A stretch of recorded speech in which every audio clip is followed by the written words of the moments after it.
Comme vous avez été nombreux à le demander il y a un petit moment, nous allons aujourd'hui nous pencher en détail sur la force militaire de Tempest et analyser jusqu'où s'étend réellement sa puissance.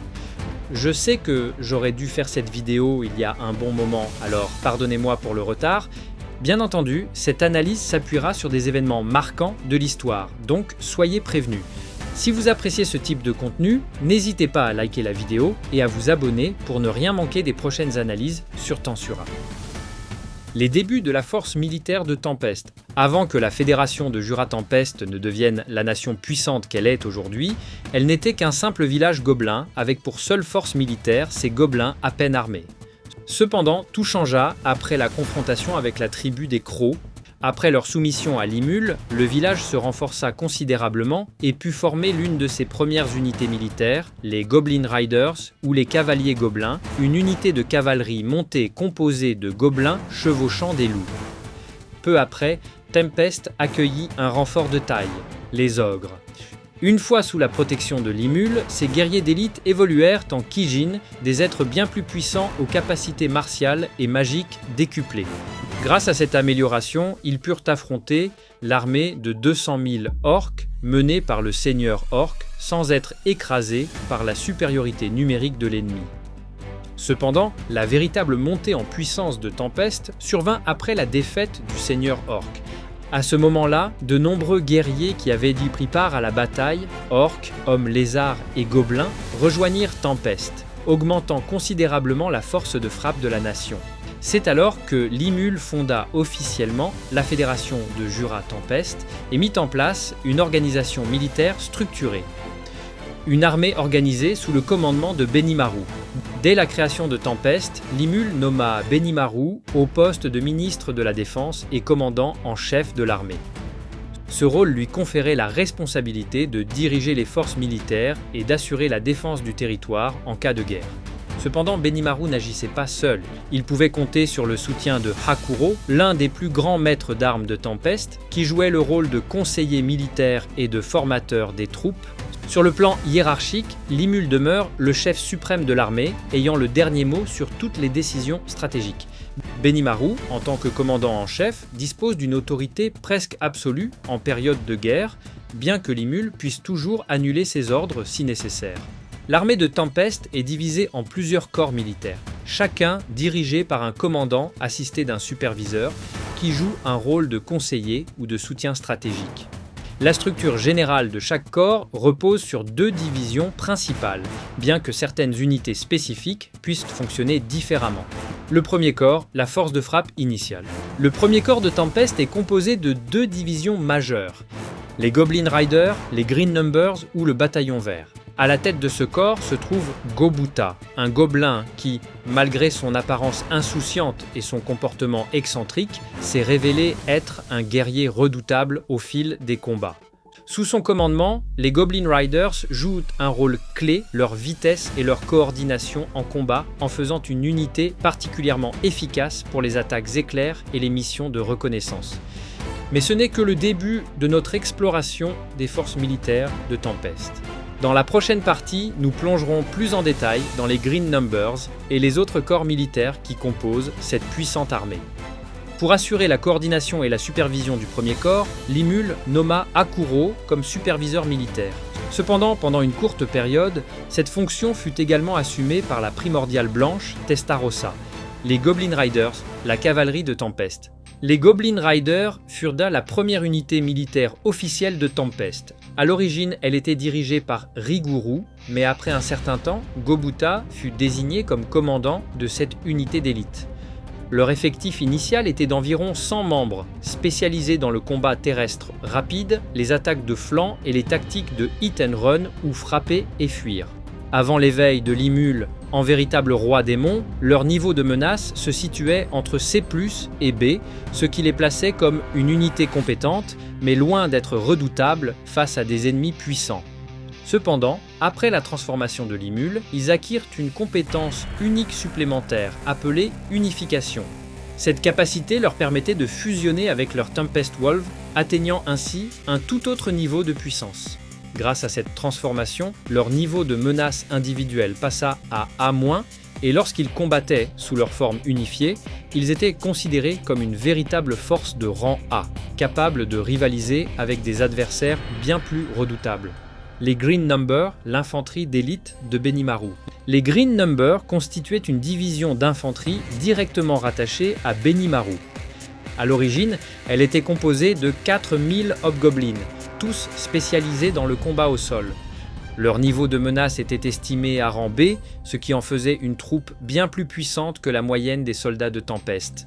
En raison de leur lien avec Benimaru, ces soldats développèrent une affinité avec l'élément feu, acquérant des compétences comme manipulation du feu et résistance aux fluctuations thermiques. Lors de l'invasion de l'Empire de l'Est, les Green Number furent officiellement intégrés au premier corps et leur effectif fut porté à 12 000 soldats. Les 4000 hobgoblins d'origine furent promus au rang d'officiers, chacun dirigeant 3 nouvelles recrues. Cependant, ces nouvelles recrues avaient un niveau de menace bien inférieur, variant entre C et D. Le deuxième corps, l'épine dorsale de l'armée de Tempest. Le deuxième corps est l'unité militaire la plus massive de Tempest et joue un rôle essentiel dans la défense et l'infrastructure de la nation. Il est dirigé par Geld, tandis que la primordiale jaune, Carrera, occupe la fonction de superviseur. 2 divisions majeures composent ce corps, les Yellow Number, les Orange Number. Les Yellow Number, les remparts de Tempest. À l'origine, cette division était constituée de 5000 orques d'élite, ayant autrefois servi sous l'armée du seigneur orc. Cependant, pour des raisons inexpliquées, leur effectif fut réduit à 2000 membres, mais leur rôle au sein de l'armée ne perdit en rien de son importance. Spécialisés dans les tactiques défensives, ils servent de tank pour les autres unités de Tempest. En dehors des périodes de guerre, ils sont également chargés des grands projets de construction de la Fédération. Après l'éveil de Limul, chaque membre des Yellow Number reçut des compétences avancées, notamment force d'acier et mur de fer, augmentant leur robustesse physique. Manipulation de la terre réservée aux officiers, leur permettant de modifier le terrain et de créer des tranchées ou des pièges. Armure corporelle, une technique renforçant leur résistance aux attaques physiques. De plus, ils reçurent un équipement de classe unique, le bouclier du chariot, conçu à partir des restes de Charybde, leur conférant une résistance supplémentaire aux attaques magiques et physiques. Fait intéressant, les Yellow Number sont la seule unité militaire de Tempest ayant un accès direct au sous-espace de Estoma, un espace de stockage dimensionnel créé par Limul. Cela leur permet de transporter des armes, provisions et équipements lourds, garantissant une efficacité logistique inégalée sur le champ de bataille. Lors de l'invasion de l'Empire de l'Est, leur niveau de menace était estimé à B+, faisant d'eux l'une des forces les plus redoutables de Tempest en matière de défense. Les Orange Number, l'armée logistique et de soutien. Les Orange Number forment une force de réserve massive composée de 35 000 nouveaux orques, recrutés après la fondation de la Fédération de Jura Tempest. Leur rôle principal est d'assister les Yellow Number, notamment en matière de défense et de soutien logistique. Cependant, seuls 15 000 d'entre eux sont engagés dans des combats actifs, tandis que les 20 000 autres occupent des rôles d'ingénieurs militaires, de constructeurs ou encore de gestionnaires de ressources et de transport. Leur niveau de menace est relativement faible comparé aux autres divisions se situant autour de C. Toutefois, leur supériorité numérique compense largement cette faiblesse et leur discipline militaire leur permet d'assurer une défense de longue durée face à des adversaires puissants. Le troisième corps, la cavalerie aérienne de Tempest. Le troisième corps est unique dans l'armée de Tempest car il repose principalement sur une force aérienne, ce qui en fait une unité extrêmement mobile et adaptable. Cette division est placée sous le commandement de Gabiru, assisté par la primordiale Violette, Ultima. Le troisième corps de l'armée de Tempest est une force militaire spécialisée dans la domination aérienne comme mentionné précédemment. Il joue un rôle crucial dans les batailles stratégiques en fournissant un appui aérien aux troupes terrestres et en menant des raids aériens dévastateurs sur les positions d'ennemis. Ce corps est divisé en 2 unités principales, les Iryu et les Blue Numbers. Les Iryu, l'élite de l'aviation de Tempest. Les Iryu représentent la première unité aérienne formée dans Tempest. À l'origine, ils étaient constitués des 100 Dragonutes ayant prêté allégeance à Gabiru. Ces guerriers étaient déjà réputés pour leur maîtrise du combat aérien, mais leur véritable transformation a eu lieu après que Limul ait atteint le stade de roi démon. Grâce aux bénédictions offertes par le festival de la moisson, les Dragoniu ont vu leur puissance grimper en flèche, éveillant leur sang draconique et débloquant une nouvelle compétence. Transformation en guerrier dragon, cette capacité leur permet d'adopter une forme hybride entre le dragon et l'humanoïde, améliorant drastiquement leur endurance, leur puissance physique et leur défense. De plus, ils obtiennent des attaques à distance sous forme de souffle élémentaires comme le souffle de flamme et le souffle de foudre, leur permettant de frapper leurs ennemis avec une puissance de destruction massive.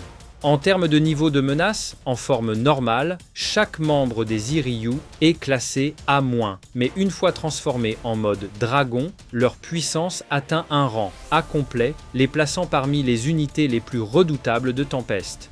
Les Blue Numbers, la cavalerie Wyvern. L'autre division du 3e corps, les Blue Numbers, est une unité plus récente, mais tout aussi stratégique.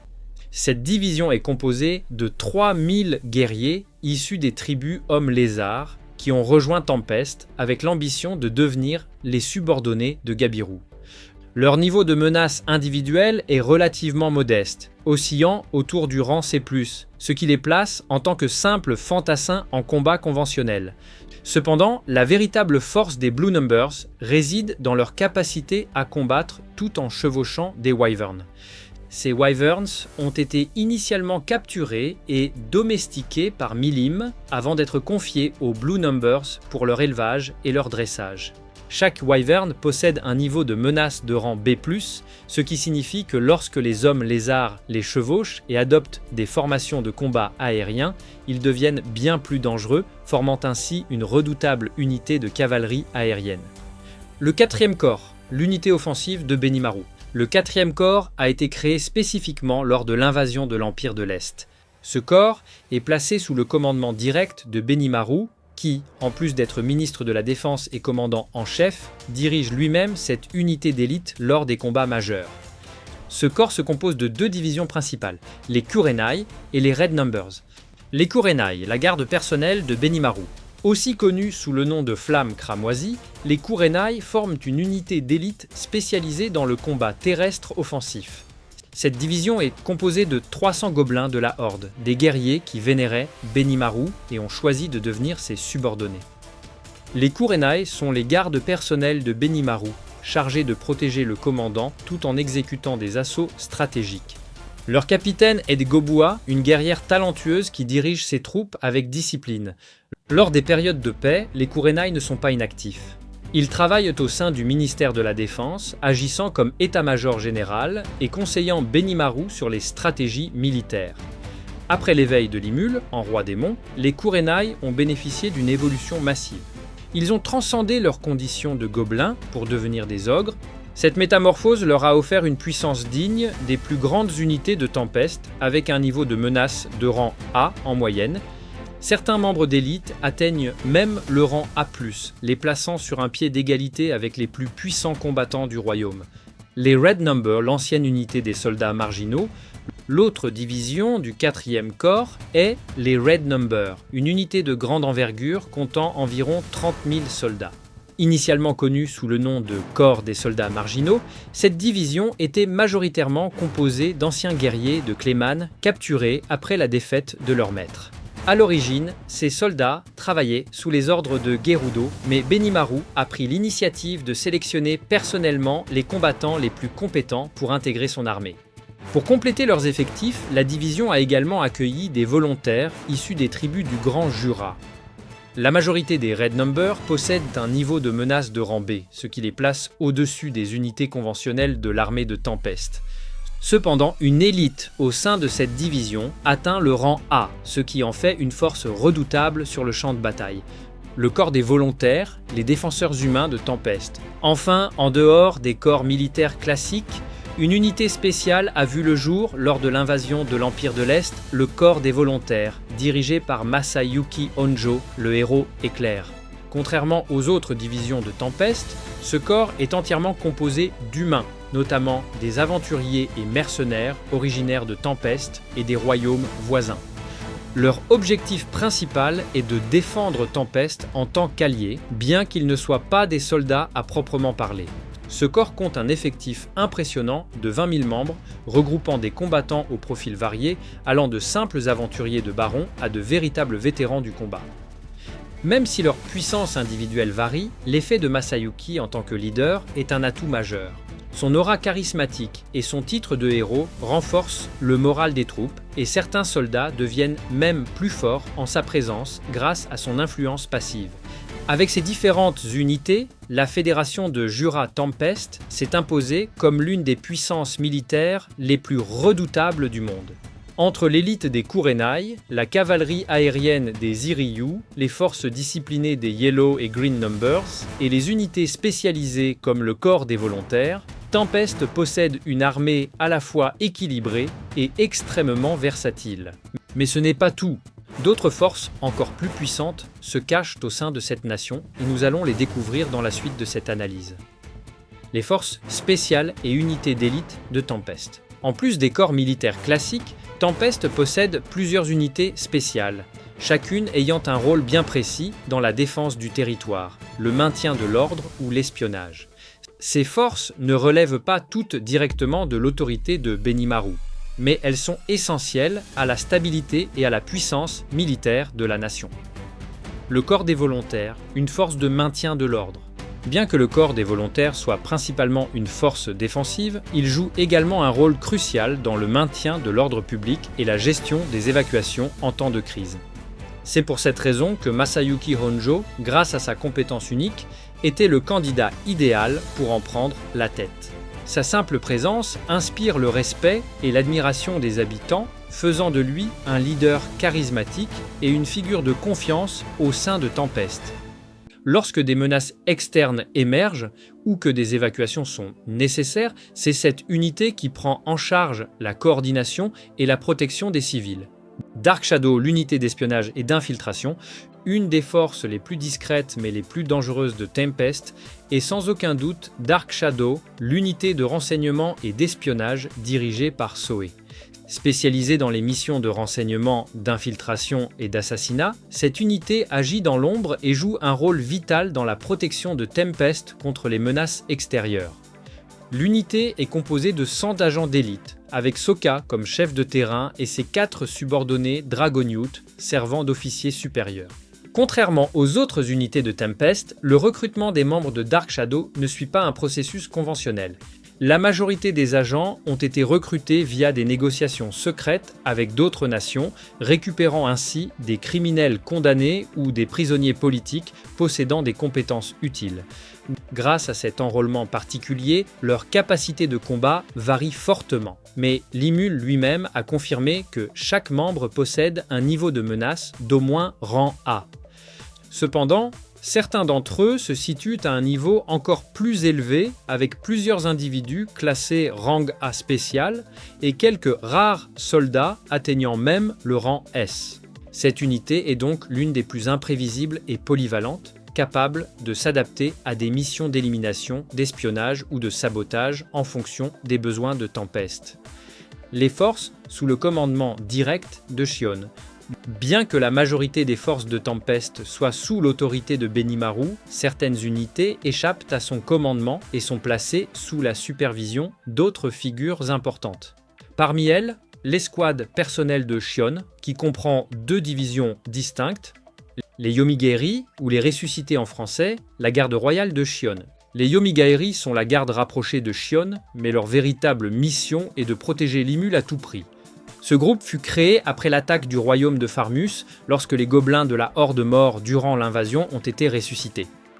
Avec un effectif total de 100 membres, ces guerriers ressuscités ont reçu de nouvelles capacités qui les rendent extrêmement difficiles à tuer. Mémoire parfaite. Cette compétence leur permet de conserver tous leurs souvenirs, même après la destruction de leur corps physique. Régénération automatique. Une capacité de régénération avancée qui leur permet de reconstruire leur corps à partir de leur essence astrale, les rendant pratiquement immortels. À l'origine, le niveau de menace des Yomigaeri était seulement de rang C, mais après un entraînement intensif sous la supervision impitoyable de Shion, ils ont pu atteindre le rang B+. Bien qu'ils ne soient pas parmi les plus puissants combattants de Tempest, leur immortalité et leur loyauté absolue envers Limul en font des gardes du corps exceptionnels. Le fan club de Shion, une unité non officielle. La deuxième division, sous la supervision de Shion, est une force un peu particulière. Elle a été fondée par les 3 fils du roi démon d'Agruel qui ont décidé de devenir les protecteurs personnels de Shion. Cependant, en réalité, cette division n'est rien d'autre qu'un immense fan club glorifié. Bien que leur organisation soit loin d'être militaire, leur nombre est impressionnant. Environ 10 000 membres, comprenant à la fois des monstres et des humains. Peu d'informations existent sur leur capacité de combat, mais on sait qu'un certain nombre d'entre eux possèdent des niveaux de menace avoisinant le rang A ou A spécial. Malgré leur statut non officiel, ces guerriers vouent une admiration sans borne pour Shion et leur fanatisme pourrait les pousser à combattre jusqu'à la mort pour elle si l'occasion se présentait. Les Black Numbers, l'unité suprême de Tempest. Enfin, nous arrivons à l'unité la plus puissante de Tempest, les Black Numbers. Contrairement aux autres divisions militaires, les Black Numbers sont directement sous les ordres de Diablo et ne répondent qu'à lui et à Limul. Leur création repose sur une excuse ingénieuse de Diablo, qui prétendait vouloir trouver des serviteurs puissants pour son maître Limul. Mais en réalité, son véritable objectif était simplement de recruter des individus suffisamment compétents pour leur déléguer ces tâches, lui permettant ainsi de passer plus de temps auprès de Limul. Les rôles et missions des Black Numbers. Loin d'être une simple unité de combat, les Black Numbers gèrent une multitude de missions, allant de l'assassinat politique à la destruction de nations entières, en passant par l'espionnage, la manipulation de gouvernements et même des tâches domestiques lorsque Diablo le juge nécessaire. En d'autres termes, il s'occupe de tout ce que Diablo considère comme trop ennuyeux pour qu'il le fasse lui-même. La structure des Black Numbers. Les Black Numbers comptent 711 membres, tous dotés d'une puissance absolument terrifiante. Ils sont organisés sous la direction de Diablo, mais il existe également 3 co-leaders, chacun supervisant une partie de l'unité. Testarossa, la primordiale blanche, Carrera, la primordiale jaune, et Ultima, la primordiale violette. Ces 3 primordiales démoniaques sont des entités d'un niveau de menace bien au-delà du rang S, faisant des Black Numbers une force capable de rivaliser avec n'importe quelle armée au monde. Les forces militaires de Tempest ne se limitent pas aux unités classiques. Chaque division possède une spécialisation et un rôle unique qui contribuent à faire de cette nation l'une des puissances les plus redoutées du monde. Mais l'influence de Tempest ne s'arrête pas uniquement à ses forces armées. Sous les ordres des 4 démons primordiaux, on retrouve leurs officiers démoniaques, chacun ayant une fonction spécifique au sein des Black Numbers.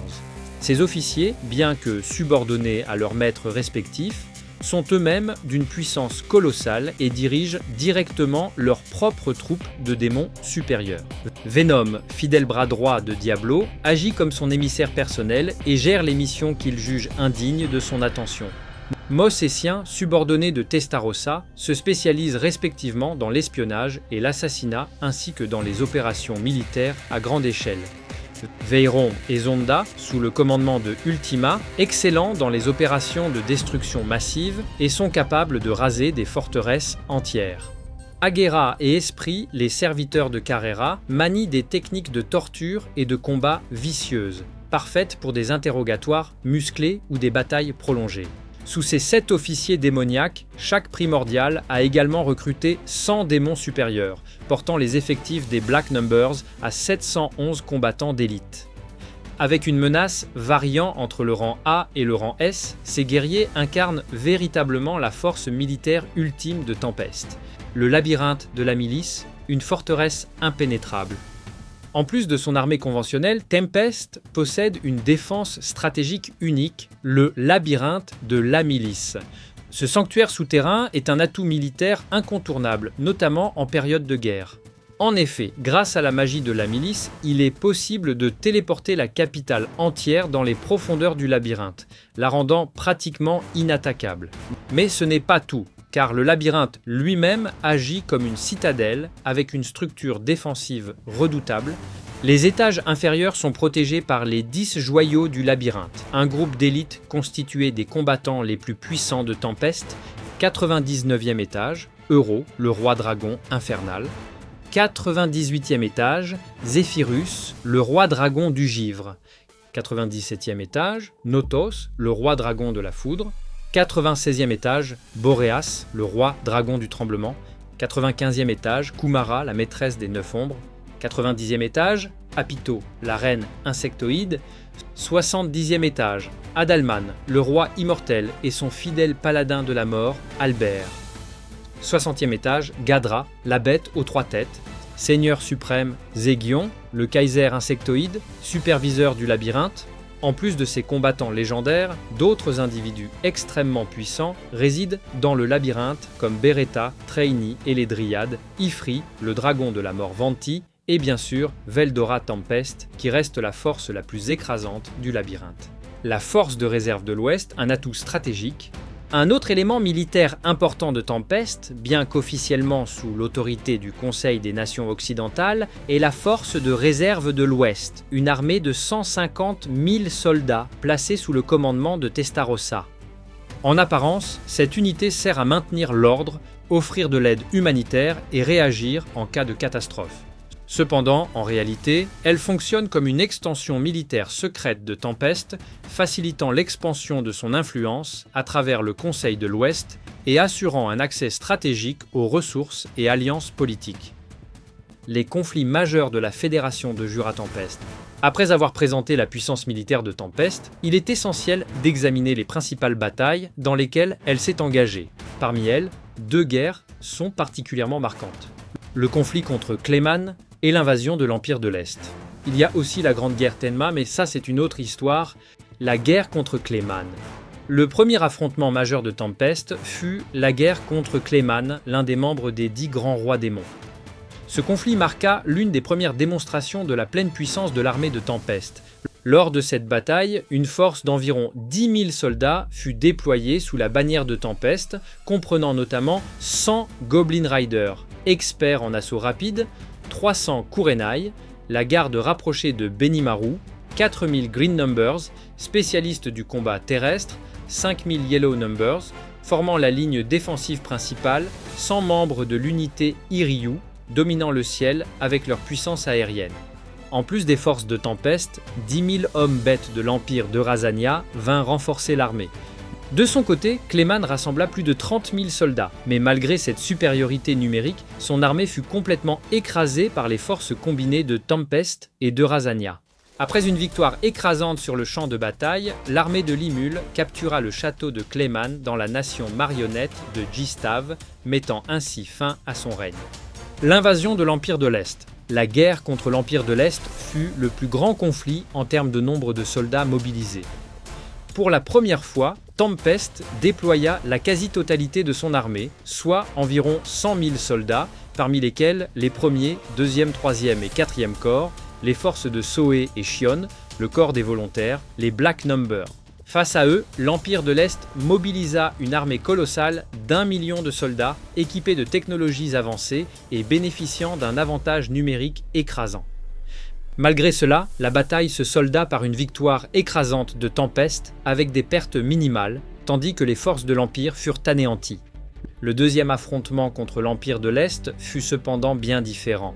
Plutôt qu'un conflit à grande échelle, il s'agissait surtout d'un affrontement entre les cadres dirigeants des 2 factions. Il n'y eut donc pas d'implication directe de l'armée principale, ce qui rend cette bataille moins significative en termes de stratégie militaire. Le conflit contre le roi Phantom Feldway. Le dernier conflit majeur auquel Tempest a pris part est l'affrontement contre le roi Phantom Feldway. Contrairement aux guerres précédentes, il ne s'agit pas d'un conflit impliquant l'armée entière de Tempest, mais plutôt d'un affrontement entre les hauts gradés et les élites des 2 camps. Mais la prochaine vidéo qui va paraître portera sur le comment Diablo a recruté les 3 démons primordiales et tout ce qu'il s'est passé en enfer et plein d'autres événements. Alors restez connectés car cette vidéo va être encore plus épique. Les relations diplomatiques de Tempest. Bien que la Fédération de Jura Tempest possède une armée extrêmement puissante, elle ne s'appuie pas uniquement sur sa force militaire. La diplomatie joue également un rôle clé dans sa stratégie et Tempest a conclu plusieurs alliances importantes avec d'autres nations. Voici un aperçu des principales relations diplomatiques de Tempest. Le royaume armé de Dwargon, l'un des premiers alliés de Tempest, avec qui un traité d'entraide militaire a été signé, Dwargon a notamment envoyé des renforts militaires à Tempest à 2 reprises. Lors de l'attaque de Charybde, après la défaite du royaume de Farmus. De son côté, Tempest a également envoyé des troupes pour défendre Dwargon contre l'invasion de l'Empire de l'Est. Le royaume fleuri de Burmund. Cette nation a également signé un traité avec Tempest, bien que son aide militaire ait été limitée. Lors de l'invasion de Farmus, ils ont envoyé des troupes, mais celles-ci sont arrivées trop tard, le combat étant déjà terminé. La dynastie magique de Salion. Une alliance diplomatique a été conclue, mais sans mention explicite d'une aide militaire en cas de guerre. Le royaume de Farmenas. Après la chute de Farmus, ce royaume a signé un pacte de non-agression avec Tempest, le Saint-Empire de Ruberios. Autrefois un ennemi de Tempest, ce pays a fini par se rallier à Limul après la défaite des 7 luminaires et la dissolution de l'Église de l'Ouest. L'Empire de l'Est. Après sa défaite totale, l'Empire a cessé toute hostilité envers Tempest. Masayuki Honjo, qui est devenu le nouvel empereur, a signé un traité de paix officiel mettant fin au conflit entre les 2 nations. Le Conseil des Nations Occidentales. Bien qu'il s'agisse d'une coalition de plusieurs royaumes humains, le Conseil est désormais sous le contrôle de Tempest grâce à Testarossa. En théorie, ces nations restent indépendantes, mais en pratique, elles se reposent entièrement sur Tempest pour assurer leur sécurité. L'Alliance défensive mondiale. Face à la menace du roi fantôme, le roi démon Guy Crimson a formé une coalition de défense globale. Tempest a été désigné comme le principal soutien militaire, chargé de renforcer les autres rois démons de l'Octagramme en cas de guerre. Avec cet aperçu des conflits et alliances majeures, on comprend mieux l'influence et la puissance de la Fédération de Jura Tempest. Bien plus qu'un simple royaume, Tempest est devenu une superpuissance, capable d'écraser ses ennemis militairement, mais aussi d'imposer son influence par la diplomatie.